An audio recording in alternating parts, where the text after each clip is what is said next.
Hey, good morning. Hey, if you're new, I'm Charlie Lofton, the lead pastor here. Really glad. Is this supposed to be? I'll push that button and see what happens. Really glad that you are here with us today. And nothing. Oh, there you go. There's this joke. You ever have, like recurring jokes in your life? People that, they say the same jokes to you all the time, like they're the first one. Like growing up in the in the 70s, there was this Starkist commercial, and the and the mascot was a fish named Charlie, which was not great for me. And there was this catchphrase. Anybody old enough to know the catchphrase? Sorry, Charlie. Right? So if you accidentally say it, like you just accidentally say it to me, like I did say, "Oh, sorry, Charlie," and you go, "Sorry, Charlie." Stop. Well, there's one that you get with being a pastor. People come up to you and you're like, "Oh, it must be real nice only having to work one day a week." And there's really nothing you can say to that. But if I could say something, it would be something like this. Yeah, that would be true, except you people are so messed up, you keep me busy.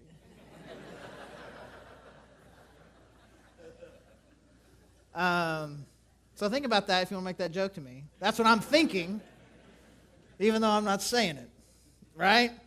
But it is interesting, because it does seem, because this is the time that I have the most contact with the most people, it's probably for most of you, the primary, if not the only time that I just personally have input into your life. And so it can feel to you, and sometimes it can even feel to me, like this is the job. Public speaking, once a week, twice on that day, that's the job. And for a lot of pastors, it can be kind of hard. Or sometimes it can feel like the job is, I have this organization. I manage an organization with a handful of staff and hundreds of members and these kinds of things. That's the job. And I've been trying to just kind of do a good job in my own head, kind of kicking off the year, trying to think about goals for the year and talking to our staff that we're really clear on what the job is. What does it really mean to work for a church? And there's a way that I say it in Connections, which is kind of our new member deal. We've got another one coming up in February. There's a way that I say it there. It's like that we as a church staff, we're not in the event planning business. We're not event planners. And we're not in the education business. We're not educators. I say if we have a business, it's the people business. We're in the people business. We're trying to help people. We want people to get better. If they were here, we want them to get to here. And so when families are restored, we're winning. When someone finds Christ for the first time, we're winning. When someone finds God's purpose and cause for their life and begins to be a champion for serving the community or disenfranchised people, or they become missionaries or something, we're winning. That's what we win when people win. And there obviously is a lot of event planning in the job. This is a really big event. It requires a lot of volunteers, mobilizing that many volunteers and managing them. The prep that the worship team and the tech team put in, that the kids team puts in there, that whoever is communicating. There's a lot of prep that goes into it, and but it's not the event. And there's some education. Hopefully at some point today you might learn something. But the purpose of what we're doing is there on the wall. In the lobby when you come in, we want to reach people to become fully devoted, world-changing followers of Christ. And so what we're trying to do, what we're wanting to do, is we're wanting to invest in you. And really, all together, we're investing in each other to help us grow spiritually, to become more and to do better, to be the people that God has called us to be. I mean, Jesus said, man, these are the greatest commandments in Scripture. This is the best thing that you can do with your life, to love God with everything that you are and to love other people the way you love yourself. And so we want to help people do that. We want people to find out who Jesus Christ is, have a relationship with God through Him, and then to grow and just get a little bit better each and every day. That's what the job is. That's what the purpose of the church is. And sometimes I think, man, if sometimes church staff people can get a little foggy about it, if we're a little bit foggy, then it makes sense why all of us might be a little bit foggy. Like, why am I here today? I mean, it's Sunday and that's what you do, right? So that's why I'm here today. I'm here today to get my God point, right? God's got a notebook, right? And he keeps up with it. And this is the best way to get a point. I got to negate the points I lost, last week. What's what you have to do? Why are you here? I would like to think, and I believe this, that on some level we all recognize, man, that there's something in my life that I need. I need to get better. I need to be pursuing God more. I need to have a deeper, better relationship with Him and with others. And I'm here today, maybe God's speaking to my life. I want to grow. I want to be better than what I am. And so in this Move series, we've been using this illustration. It's called the wheel diagram, to kind of just a really cool illustration, I think, of kind of what it can look like to grow spiritually. And 2 weeks ago, Mark talked about that centerpiece, that Christ is the center of your life. And to me, that's the gold of the entire illustration. It's all good, but that's the best part. Because I think if I were to say, hey, your life is like a circle, most of us would probably imagine like there's little pie pieces to that circle. And we would call spiritual life, God, Jesus, we would call that one piece of the life, but then there's also my work and my family. But what this illustration helps us understand is that really the hub of my life, the center of my life, the thing that helps turn every other aspect of my life is supposed to be my relationship with God through Jesus Christ. And then last week we talked about this outer rim, the obedient Christian in action. If you talk about the thing, man, that really shows that I am a Christian life that's moving, that's going somewhere, that's doing something, it's obedience. I'm doing what God's called me to do. I'm avoiding, not just simply avoiding the bad things that I'm not supposed to do, but I'm proactively doing and being who God's called me to be. I'm being obedient. And these next few weeks, we're going to talk about these four spokes, these different aspects that really kind of help us grow spiritually. And today we're going to talk about fellowship. And fellowship is kind of, is a word that I feel like gets used mostly in a church context, but really has the idea of connecting with other people, that really kind of building relationships with other people. Really that second great commandment, to love God and then to love others the way that you love yourself. And so the way that I want to say it, and it's kind of our big idea for today, is that we need each other. We need each other. And at some level, we've got to let this sink in a real deep way. That we really do need each other. You're not okay by yourself. And Mark's already hinted at this, and somebody came and put a tag on me. We're talking about small groups, and I know that for a lot of people, this idea of small groups can be intimidating. If you've never done anything like that before, or it's kind of a new concept, and even coming to church, I know a lot of times is hard for people because you come up to a church for the first time, and you really don't know what's on the other side of the door. Anybody remember that? You may be brand new and you felt it today, right? You're on the other side of that door, and you're like, I wonder what's on the other side of that door. Is it gonna be normal people, weird people? I heard a story about a snake once. It's funny how many people are scared of churches that handle snakes, and I don't know any churches that handle snakes. And I think if you're going to go to a church that handles it, you probably would hear about it in advance. I mean, it's not like it's common, but you get into this kind of this fear thing, right? And if that's intimidating, well, you're going to go to these strangers' house to meet with people you don't know and hang out with them. Like, what is that? What's that going to be? I'll tell you a little bit about my small group. We met last week. It was really cool, and for the first 45 minutes or so, we were having dinner. And telling each other what the latest shows on Netflix we just gotten finished watching, right? Everybody's binge watching something, and we're all comparing shows and promoting different shows like Advocates, right? And I'm doing what I do. I don't know how many of you do it. Like if you start talking about a show, I have a little note on my phone with a whole list of them. I'll just add it to the list because it's a sad place to be in between shows, right? Right? Like you just finished one. We had just finished one that night before, and so like it was really good. We were looking for something new. And so we took one of their recommendations and we finished it this week, and that's terrible. It was only 7 episodes. Don't judge me. Don't judge me. It was only 7. It's only 7 episodes. You want to judge me? There was a time. We're way off topic. There was a time, old people, where if you wanted to binge watch something, you had to own it on DVD. Who's with me? Right?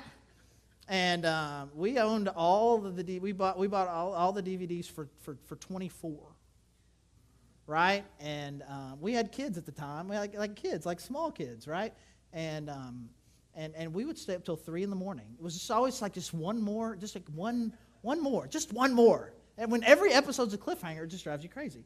And so we did that for like 45 minutes. We're just kind of talking, and we're going to start a new study tonight in our small group. So we didn't really want to start something new. And so what we did was we just kind of went around and said, hey, man, we've already kind of connected kind of what we've been doing over the holidays and kind of what shows we're watching. But, man, what's going on with everybody really? And it was really cool. Every family, one degree or another, was just kind of sharing something that was on their heart. For some people, it was battling like some life-threatening illnesses in their extended family. And for some, it was just kind of some real chaos in extended family, some financial concerns and struggles. And it just felt really good. Just kind of get some of that out there and kind of for that moment to feel like I can share a little bit of this load with other people. And then something really cool happened when we were driving home. My wife, she just kind of looked over at me and she was like, that was good. That was good. I needed that. It was this kind of thing where it's like you didn't really, I don't know if we knew that we needed that, but just connecting with people who share our same values and our heart, and we know that we can kind of be honest with and just connect with in a fun way, but then also in a real way. It was just, man, it was good. And we need that. And in Hebrews 10, if you have a Bible app or you brought a physical Bible with you, Hebrews 10, we're looking at a couple verses. In Hebrews 10, 24 to 25, these are a couple of my favorite verses in all the Scripture. And in a very powerful way, kind of describe this idea of how much we need each other. Verse 24, Hebrews chapter 10. It says, and let us consider how we may spur one another on toward love and good deeds, not giving up meeting together as some are in the habit of doing, but encouraging one another, and all the more as you see the day approaching. So what the author's doing here is kind of giving a little purpose, a little direction, but kind of what we mean when we say that we need each other. It's like, man, here's what you need to do. Man, you need to think about this. You need to consider, be thinking about what you can do to kind of help somebody else do better, to love, to have good deeds, to encourage each other. And then he says something. We're going to talk about this a lot over the next, kind of look at some specific, but just kind of big picture. He's like, man, you gotta consider and spur each other on, not giving up meeting together, like some people do. Like, it's real interesting that even back then, he feels like he's got to talk to some Christians and say, hey, to be a Christian, you can't just not get together. Apparently, because there were some people that were. There were some people who was like they think they're going to be a Christian, but they're going to do it by themselves. And you hear that sometimes from people, right? And I'm sure there's probably some of you that have said something like this at some point in your life. Well, I don't really need church. I don't really need small group. I don't need other people. My relationship with God, it's personal. It's personal. It's just me. It's private. And shouldn't God be enough? So just me and God and the Word, that's enough. I don't need other people. Man, church, man, that's not for me. And somehow we think, like these people thought, that somehow you can do life well alone. And I just want to make sure that we're clear on how stupid that is, okay? It's just dumb, because there was this dude, the very first dude, actually. His name was Adam. And he lived in a world without sin. And he lived in a world where he had a perfect relationship with God. He was doing really well with God. You, on the other hand, are not that. You live in a world full of sin. You live in a world where you're bringing plenty of sin. And your relationship with God may be stellar. You may just dominate the Bible, and God may think that you're number one. I mean, out of 7 billion of us, somebody's got to be number one, right? Somebody. Maybe it's you. But it wasn't like Adam. It wasn't that kind of relationship. And God looked at him and said, ooh, this isn't good. This is not good. And what was it about it? He said it wasn't good. He says, man, it is not good that he is what? Alone. It wasn't good that he was alone. He was never meant to be alone. None of us were ever meant to be alone. In perfect relationship with God, in a world without sin, there was a gap in Adam's life. And it was a gap of being alone. Because God designed us this way to need each other. And he kind of explains a little bit even more why this is important. It's at the very end where he says, encouraging one another, and all the more as you see the day approaching. What does he mean by that? What does it mean the day? What is he talking about the day approaching? Well, the day is kind of shorthand for the day that Jesus comes back, which is kind of, we'll just say, shorthand for the end of the world, right? And so as you see that the end of the world is coming, this is going to become more and more increasingly important. Well, why would he say that? Well, let's just say that what the Bible teaches about what the end of the world is going to be like, that it's not going to be like, like candy and cake day, right? I mean, it's going to be bad. It describes it as being a very terrifying time with a lot of pain and a lot of suffering. And so essentially what he's saying here is as the world is getting worse, I'll say it differently, as your world is getting worse, this becomes more and more and more important. But unfortunately for some of us, as our world, the literal world that is living around us, as it's getting worse, or maybe in my own life, as I feel like my life is getting worse, too many of us, we do the opposite of this. We put the defense mechanisms out there to keep people away.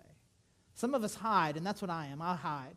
And I'm really good. I don't know how many of you are, probably, maybe not as good as me. The ability to hide in plain sight, to sit on a stage in front of hundreds of people and to be social and to be around people all the time, but really be hiding. When things in my life aren't going well, what I want to do is I want to keep it in. I don't want to talk about it. I don't want to really tell people. Man, when people ask me how you're doing, there's nothing better. Man, there's nothing better than being able to say that you're doing well when you're doing well. Right? But what I can do sometimes, is I can find lots of creative ways to not lie to you, but not really tell you really what's going on. Oh man, we're kind of having some struggles, man. I could use some prayers. And just, oh wow, he was kind of open. Just enough to keep you at bay, but not to have lied. Right? So some of us hide, but some of us kind of respond in anger. The worse things get, the more angry we get. And both of those things kind of have the same result. Two different defense mechanisms that look very differently, but basically you're communicating to the world around you, leave me alone.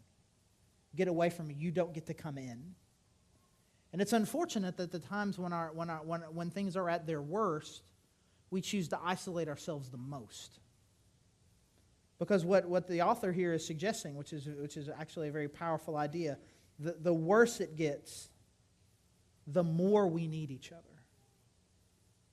And so as we see the world kind of seemingly approaching towards the day, or it just feels like it just in your life, how much more do we need each other? And so now it's one thing to say, man, hey, I'm doing a good job with that, man. I'm here, aren't I? I mean, I'm around other Christians that works, right? I get the count. Like, why you give me a hard time about it? I mean, if anybody needs this message, it's the sleep-inners, right? It's the avoiders. It's the people at the park today. It's the hikers and the campers, right? It's the people who are so triggered by 0 degrees on Tuesday that they're out and about today at 60, right? It's one thing to say that I've been around people. It's another thing to say that I've experienced what the Bible calls biblical fellowship and what the author is describing here. So we're going to kind of just drill down on just two two more ideas in particular about what the author's saying here about our needing each other. And the first one is found just in those first few words of the verse. He doesn't say do fellowship. He doesn't say hang out with people. He says this, and let us consider how we can do this. It's proactive. Fellowship's proactive. According to him, what he is suggesting that we do is that you need to think about this in advance. You need to think about the people that God has placed in your life and think in advance, what is something that I can do to help them? I mean, most all of us, if someone came to you with a need, would respond to it in some way.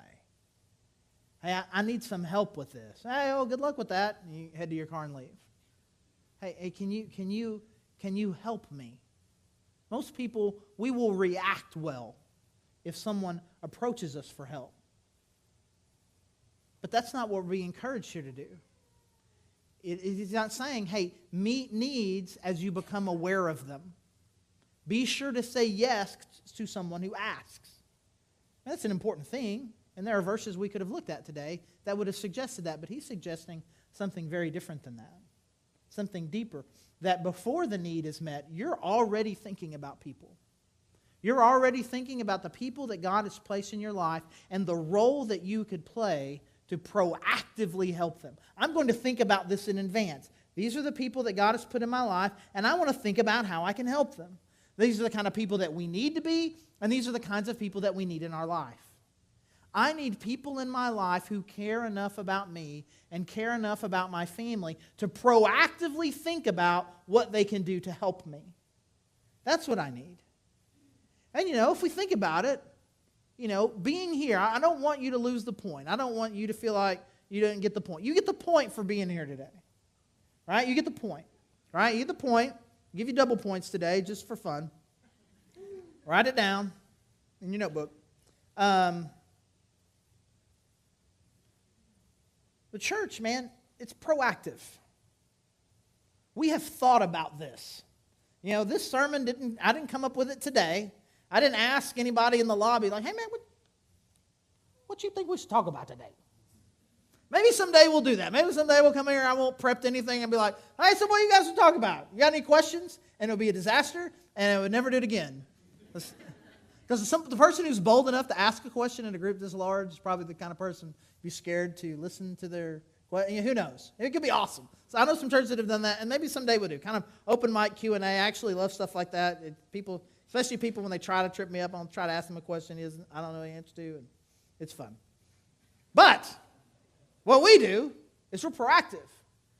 Man, what can we do? Man, we're talking about small groups today. Man, what can we do and say to kind of help motivate people and push people to understand this huge need that they have in their life for small groups and for relationships?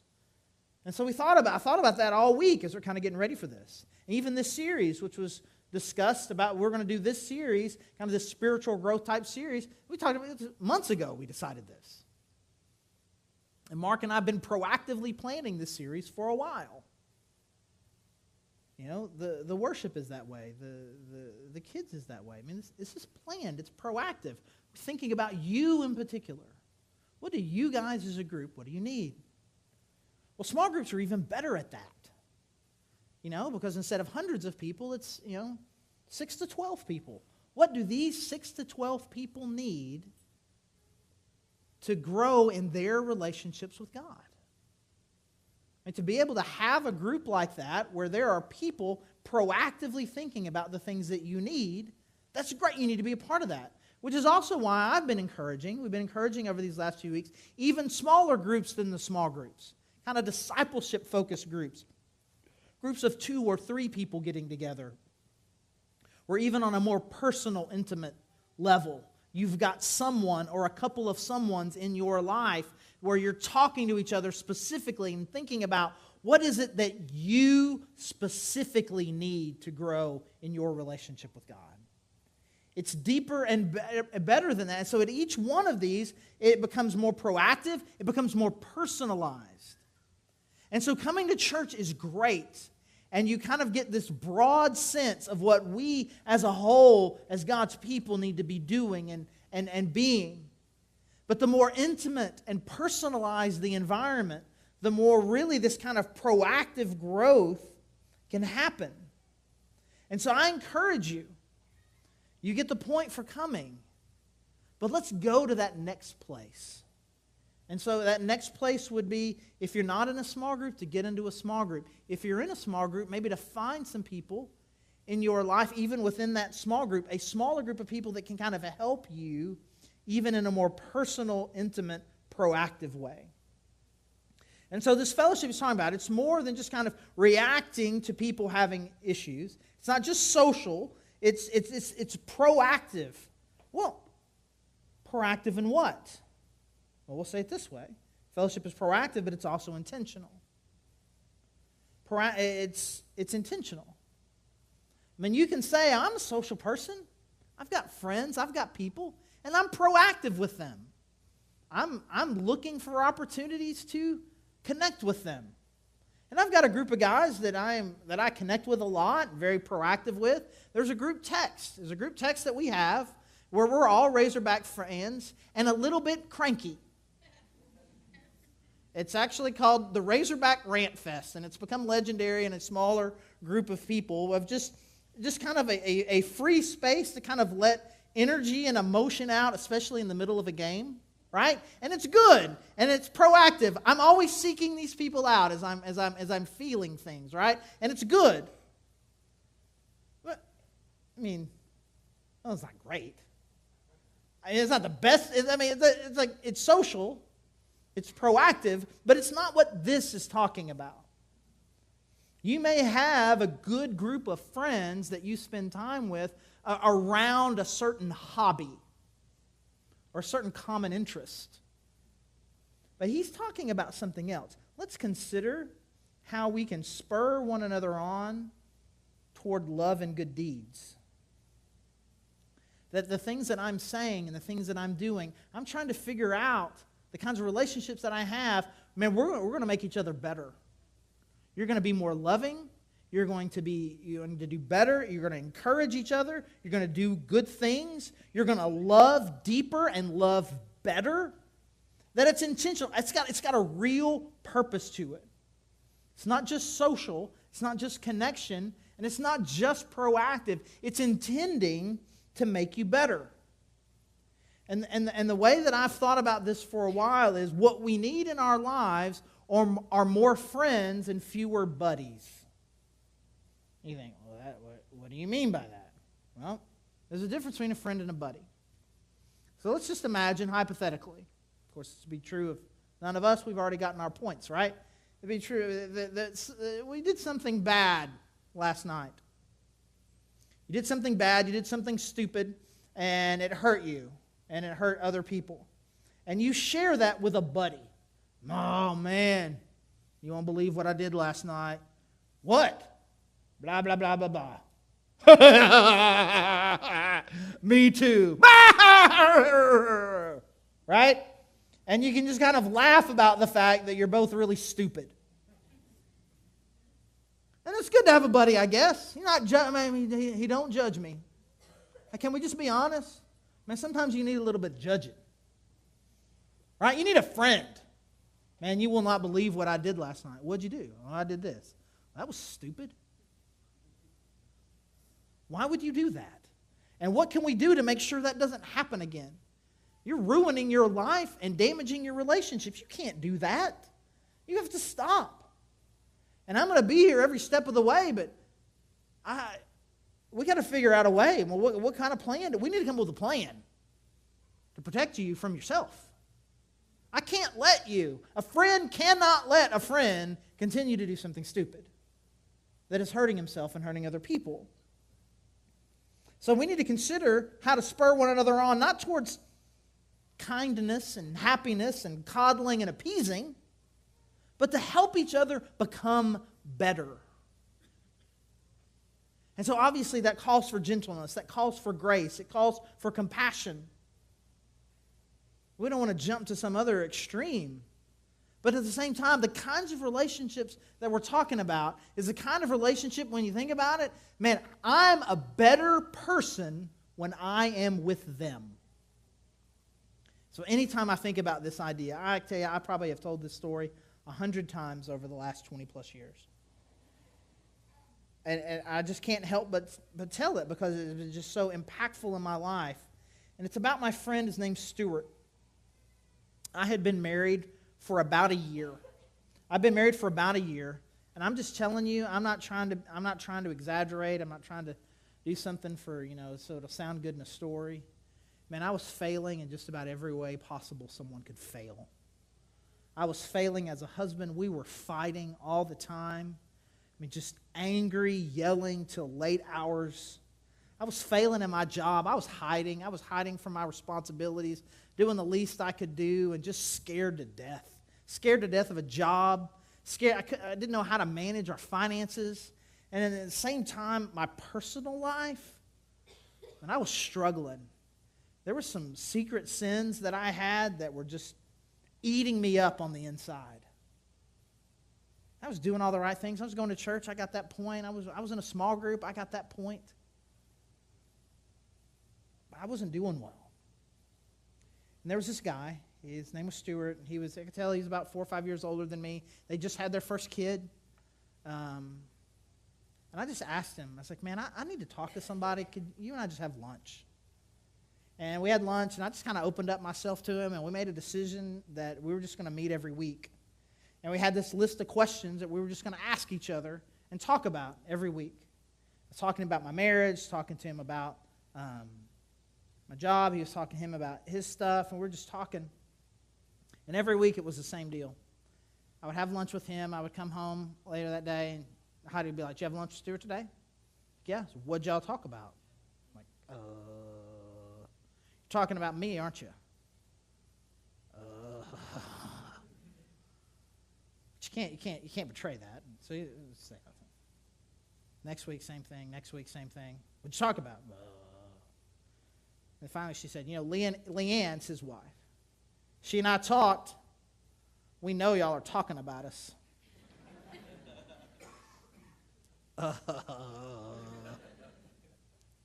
After a couple of months of this, I came home once, and she said, "Did you have lunch with Stuart today?" I said, "Yeah, how was it?" "This is good." I've decided that I'm not going to ask you anymore what you talked about. So I don't know what you talk about. I don't know what you say. Here's the only thing that I know. You're a better person when you spend time with him. That's all I know. And it was true. I was becoming a better husband. I found the courage to overcome the sin in my life and doing better at work. Because we made this investment in each other. We had this deal where it's like we're going to get together, and for the first 10 minutes we could talk about sports. And as soon as it hit 12:10, we had to stop. And then we talked about life. And we were just making each other better. And these are the relationships that we need, because we need each other. We need each other. So here's the thing that I would encourage. Whatever level that you feel like you're on, go to the next one.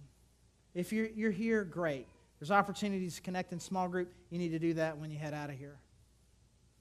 Well, I'm in a small group. Well, there's probably some people in that small group you probably need to go to another level with to really let those people in your life. So we have response time here, just like we always do at the end of the service. But your best response time is going to be outside in the lobby afterwards, talking to the small group leaders, looking at the sign-ups, figuring out a way to get into a small group. Or the next time you get together with your small group, going to one or two guys, one or two ladies in your group and saying, "Hey, I think we should get together and maybe talk about some other stuff too." Trying to go into the next level. So all those applications, those are something that you're going to have to do later. So here's what we're going to do while we worship over these next few minutes. We're going to pray for each other, and you're going to pray for yourself that somehow between now and then you won't lose the courage to do the thing you know you're supposed to do. There's not one person in here in this room who's thinking, "That was a waste of my time. That idiot doesn't know what he's talking about." You know you're struggling when you're alone. You know that you need people in your lives deeper and better than the way that they are right now. You know it. The question is, will you have the courage to take the step that you need to do that? So let's do that for each other. You can, there's prayer team in the back, so many ways to respond. Communion, prayer candles, the cross, worship, giving, lots of ways to respond. But let's do this. Let's pray that we will have the courage to do what we need to do to get the people into our lives that will make us better. Let me pray.